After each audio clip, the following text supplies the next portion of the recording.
The generosity of football fans coming to St James's Park completely astounded us. And I think once we'd started, it was something we just had to continue doing. It's a great honour for the foundation to nominate an individual or group of people for the Alder Sweeney Award, but it's also a great responsibility. This year we've decided to nominate a group of fans who are making a difference in the heart of our community, a group of people that we've worked closely with at the foundation and a cause that we also care passionately about. When Colin Whittle and Steve Hastie and I met together and said, look, we need to do something about this food bank, we looked into it and we found there was 1,000 people a week needing help with food in Newcastle. And then the worst thing happened. We found out from Mike Nixon that 50% of that food came from London.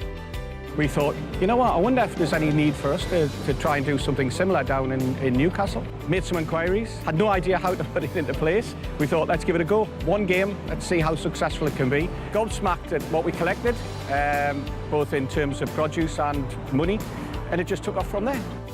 Since then, we've raised about 160 or 170,000 pounds in food and cash, and we probably account for between 20 to 25% of the food bank's overall collections.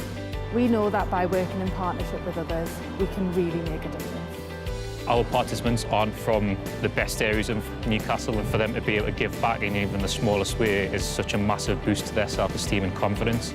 When the young people sign up to the programme, they know they've got to do a social action project. Normally they do choose something that's passionate towards themselves that they really want to get involved in. For us, it makes it a lot easier letting the children decide what they want to do. There's a lot of children in this area that know about the food bank and want to do as much as they can to help it. Done bagpacking, raised money, gone collected donations, went to the shops, bought our own donations, and we've raised awareness of the food bank and why it's there.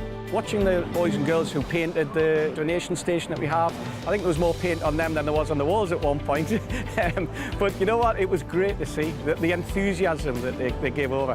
It's a community thing. It's important, I think, that we see what the foundation and what their volunteers are doing within their own community. That's what it's all about. It's about helping. It's about giving something back. You want a place to come before the match to reaffirm your faith in humankind and the decency of people. Come along to our food bank stall before the match and just have a look at it for 10 minutes. You'll see love in the air, and it's good for the soul.